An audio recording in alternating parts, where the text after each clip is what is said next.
السلام عليكم ورحمة الله وبركاته. معاكم والي من قناتي ريد جوكر، والنهاردة فيديو مختلف عشان النهاردة أول فيديو طويل في القناة.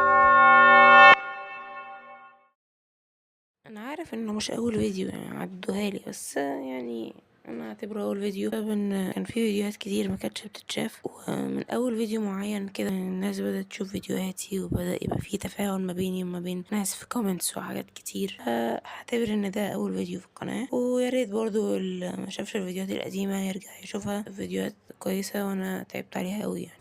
ويا ريت اي حد ما اشتركش في القناة يشترك، عايزين نوصل 50 متابع ان شاء الله. لو لقيت فيه تفاعل ودعم من الفيديو ده، في كذا حاجة جميلة هعملها، زي مثلا هعمل لكم بطولات مثلا، وبرضو ده الاي دي بتاعي وده اسم الكلام بتاعتي، لو حد عايز يدخله هيشرفني جدا بالدخول بتاعه. كنت عايز اي حد عنده تحدي في فري فاير يكتبهولي عشان الفيديو الجاي تحديات المتابعين. وبس كده، سلام.